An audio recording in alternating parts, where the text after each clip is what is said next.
ao anatin'ny fanomanana ny fandraisana ny papa François zay sady filoham-panjakana no filohan'ny Eglise katolika dia nanao ny fiomanana rehetra ho fandraisana izany ny tompony andraikitra ao amin'ny mpitandro amin'ny filaminana ny tafika malagasy ny gendarmerie-pirenena ny police-pirenena nataony zoma faha-telopolo aogositra 2022 ny fiomanana ny fanomanana ny fiarovana simulation an'izany filoham-panjakana izany misy ny tany amin'ny serana pyramide ny vato ny lalana ivato tsara sotra ivandry ary ny iarovana ny eo amin'ny toerana honenany dia ny nonciature ao ivandry zany rehefa zany dia nyroso tamin'ny fitsirihana tamin'ny alalan'ny angidimby ireo toerana rehetra andarovan'ny papa eto Antananarivo Soamandrakizay Akamasoa Carmelita Pasanimalo cathédrale Andohalo sy ny collège Saint-Michel Amparibe izany indrindra no nanaovana sidina manokana fa tsy fipetrahana approche stationnaire suivi de redécollage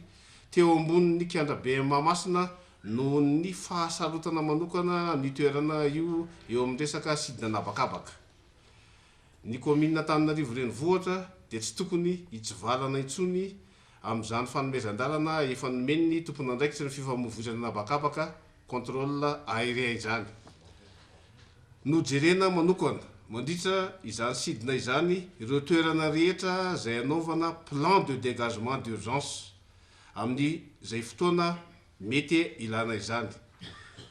iriny indrindra ny fiarahamientan'ny rehetra eo amin'ny sy ny fiarahamisala mandritra ny fivainana ny papa François marihana manokana fa mpanamora angidimby avy ato amin'ny tafika malagasy sy tompony andraikitra ambony mikasika ny fiarovana amin'ny papa eo nivony état-major général ny tafika malagasy no nandray anjara tamin'ny sidina natao rehetra notsirihana meloha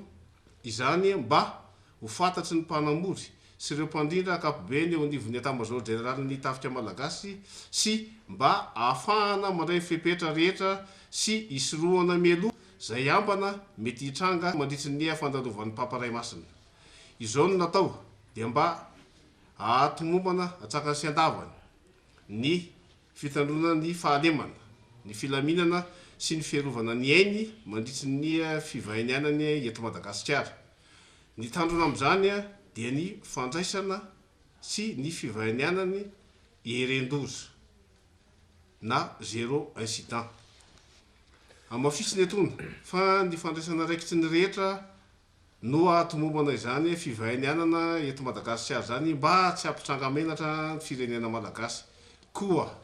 manao antsoavo amin'ny fiarahamentan'ny androm-pandrakana sy ireo ambaratonga mpitondrana rehetra ary ny vahoaka malagasy mba hifanometanana mba ahatomombana io fotoan-dehibe io